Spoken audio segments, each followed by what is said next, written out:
अस्सलाम वालेकुम फ्रेंड्स, मैं हूं अदनान और आप देख रहे हैं मेरा यूट्यूब चैनल अदनान्स गार्डन। उम्मीद है आप सब दोस्त खैरियत से होंगे।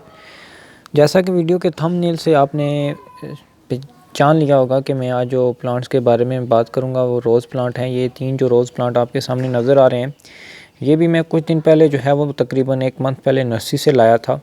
तो जब मैं नर्सरी पर इनको देखा था तो इनमें काफ़ी अच्छी फ्लावरिंग हो रही थी और अभी जो है इनके लीव्स बिल्कुल चढ़ चुके हैं। तो ये क्या रीज़न होता है कि जब आप भी नर्सरी पर प्लांट देखते हैं तो उस पर काफ़ी अच्छी फ्लावरिंग हो रही होती है, वो गाची में लगा होता है।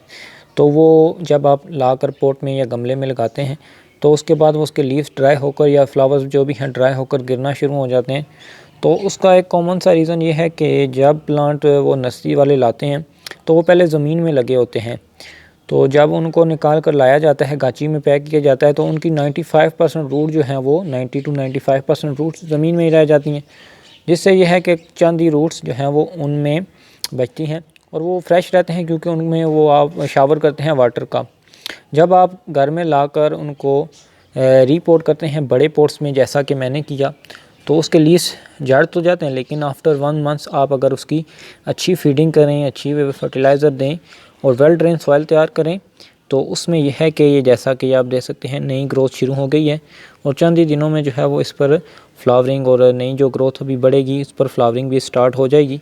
और जैसा कि ये देख सकते हैं, ये 3 मैंने प्लांट्स लाए थे जो इंग्लिश रोज़ हैं, ग्राफ्टेड वाले। नीचे इनका जो ट्रंक है वो देसी रोज़ वाला है या जंगली गुलाब का, और ये ऊपर ग्राफ्ट, यहाँ पर इसको ग्राफ्ट लगा हुआ है और इसको यहाँ पर और इसको यहाँ पर। ये तीनों ग्राफ्टेड प्लांट हैं। एक इसमें जो है वो टाइगर रोज़ है, एक जो है वो टी रोज़ है रेड कलर का, और एक येलो कलर का जो है ये वाला प्लांट है। तो अभी आप इन पर देख सकते हैं ग्रोथ स्टार्ट हो चुकी है, नई बर्ड्स आ रही हैं। फ्यूचर में जल्दी इन पर नई नई ब्रांचेस बनेंगी और मुझे जो है वो काफ़ी अच्छी इस पर फ्लावरिंग देखने को मिलेगी, तो वो भी आपके साथ मैं शेयर करूँगा। मेरे चैनल के साथ जुड़े रहिएगा। तो अब इनकी केयर क्या है? केयर ये है कि आप इनको ऐसी जगह पर प्लेस करें जिससे जहाँ पर इन्हें मैक्सिमम धूप मिले, क्योंकि अभी जैसा कि विंटर चल रहा है तो थोड़ा सा वेदर जो है वो कोल्ड है। तो ऐसी जगह पर इनको प्लेस करना जहाँ पर जो है वो इनको अच्छी सनलाइट मिलती रहे, और दूसरा इनमें जो है वो वाटर की कमी नहीं होनी चाहिए, सॉइल हर टाइम मॉइस्ट होनी चाहिए। इतनी सॉइल गीली नहीं करनी कि उनमें पानी खड़ा रहे और रूट्स गल जाएँ, लेकिन सॉइल हमेशा जो है वो मॉइस्ट रहे और ड्राई ना हो पाए, और इनकी गुडाई आप करते रहें।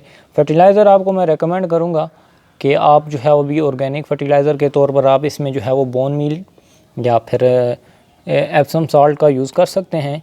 अगर नहीं है तो आप काउ डंग कंपोस्ट भी यूज़ कर सकते हैं। जो मैं इसमें यूज़ कर रहा हूँ वो DAP है। आफ्टर जो है वो 2 to 3 वीक्स में जो है वो इसमें DAP ऐड करता रहता हूँ। इससे यह है कि इसकी ग्रोथ में काफ़ी अच्छा इजाफा हुआ है, जैसा कि ये आप देख सकते हैं। तो अभी जैसा कि जनवरी चल रहा है, अभी मार्च में जो है ये फ्लावरिंग फुल फ्लावरिंग पे होगा, देन मैं आपके साथ इसकी वीडियो शेयर करूँगा। तो उम्मीद करता हूँ आज की वीडियो पसंद आई होगी। फ़िलहाल के लिए इतना ही, चलते हैं, अल्लाह हाफ़िज़।